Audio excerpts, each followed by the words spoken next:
Total War, Rome 2, and Creative Assembly. So we said the triggering words right there, Creative Assembly. My statement 10 years on.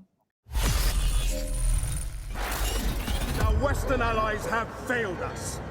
This statement is written for players of the Total War games, but it might also be of interest to wider gaming or games industry audience. What the fuck is going on? And why is this thing an hour long to read? Yes, it's a 15,000 word like expose doc, whatever you want to call it. With this man here, Julian McKinley, he was kind of like the front face for all the criticism. Like he was in Angry Joe's video on Rome 2. He was in Volan's video, who's also really big on the critiquing of it. Reynolds Sanity, I believe. Everyone. That hundreds of videos showing his case, where he was in a devlog called Rally Point leading up to the release of Rome 2, where he promised like the great AI features, how much resources they had dedicated to this, and then the game came out with like in the most monstrous.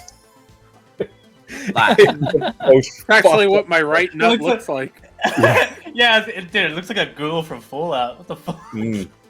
So, yeah, we won't be able to read all of the 15,000 words. I would recommend for people to do it. This is 10 years on, but essentially he revealed like what went wrong during the development on this, and how it can actually extend to the larger case of games development in general. I took an excerpt here, which is like really interesting to me, which is this is an approach that is sometimes taken when planning game projects, that you design your production plan so that as many parts of the game as possible are made in parallel. Then it all gets put together near the end of development timeline, hopefully with enough time to fix bugs, balance gameplay, and add polish. Because the launch date is difficult to move, I've heard this described as like jumping out of an airplane and having to assemble your parachute on the way down. In theory, this approach is more efficient, but I think in reality, it's risky and error-prone, as mistakes made during development may not become apparent until late in development, when there isn't sufficient time left to properly deal with them. Most developers don't work like this anymore, in my experience, but it is definitely still done, and I think it is one of the main reasons that many games come out in a clearly broken and unfinished state. So, wow, what's the best like metaphor I can put this out to you guys for is that a lot of these games, especially Rome 2, well, confirmed Rome 2, was, imagine it like making a car production, and you've got a team working on the engine, a team working on the chassis, a team working on the body, a team working on the tires, and then 4 months before release, they put it all together, and they realize the tolerances are all completely out, and you can't get this car to work.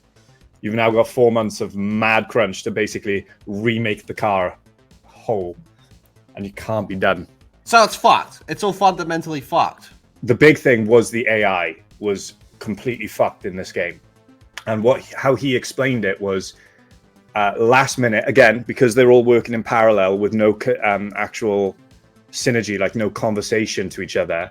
The art designer game, the level designer, was told, instead of just making 3 settlements that are like copy pasted across the entire world in this game, I need you to make 4, and I need you to make 4 individual settlements for every faction in the game, and there's like 50 of them,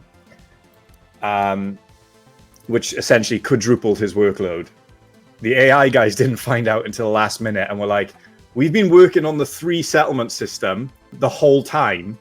This AI does not know what to do with those levels now, and that is why in all the critiques you would see early on people trying to do siege battles, and they would be running at the AI, and the AI would just stand there completely lost and not knowing what the fuck to do, because it's like, what is this place? I'm not used to this. So let me ask you this though: what was the goal with this 15,000 word bomb? I've got like a suspicion that he was under NDA for a while, and it probably expired.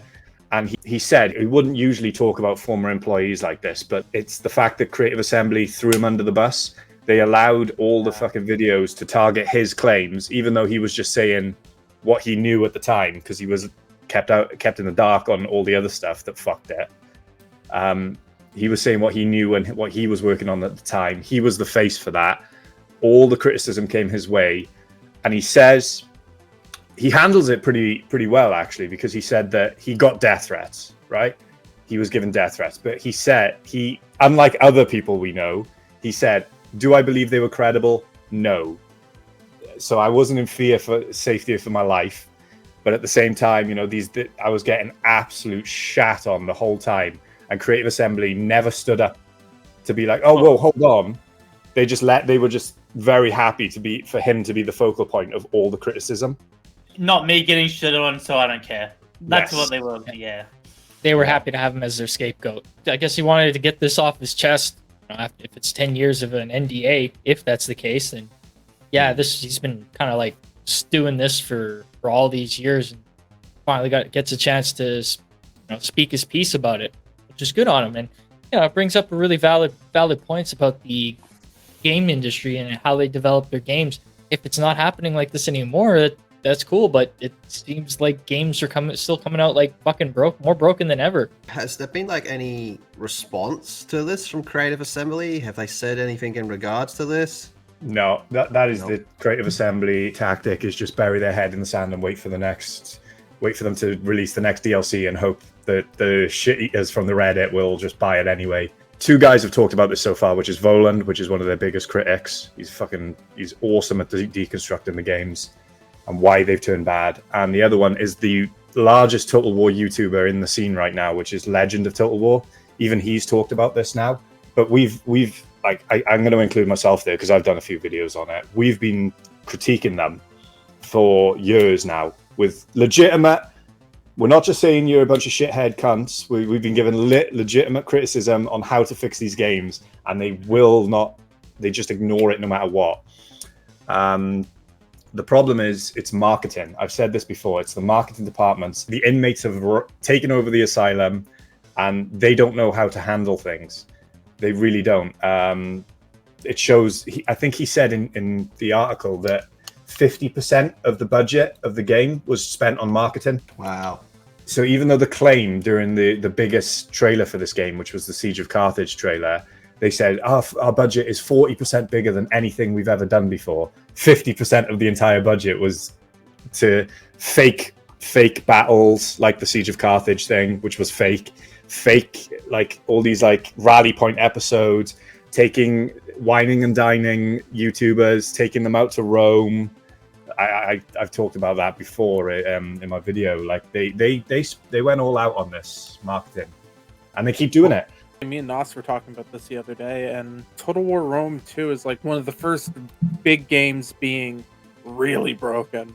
Of course, we had stuff like E.T. back in the day, but I mean, of this like let's say of the 2000s, 2010s, right? Where things have really kind of escalated in a downward spiral. I think Total War 2 must have been one of the first ones. I remember Brink was not a good launch at all either, but I think Total War came out just before it or just after it. And so we were just talking about how bad, like this is one of the first examples of games coming out completely broken, completely fucked.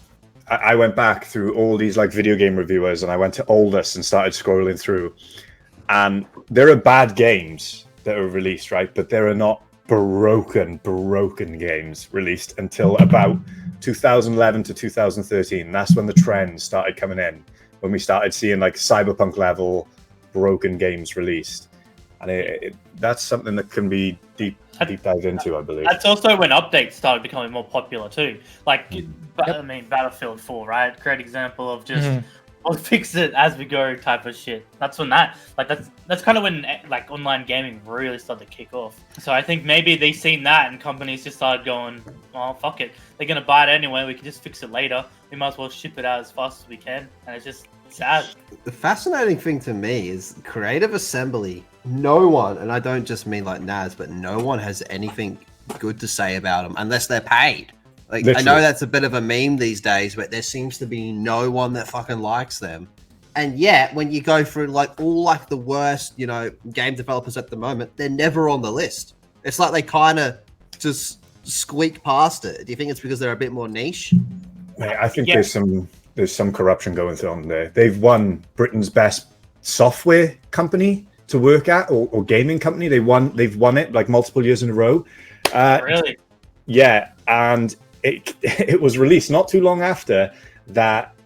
they were having a Blizzard level scandal, where a guy called Baj Singh, I believe it is, was sexually assaulting the women in there, allegedly. But they swept it under the rug. They said, "Oh, we're doing an internal investigation," and you never hear anything from it again. Then there's a website for former employees who anonymously review their workplace.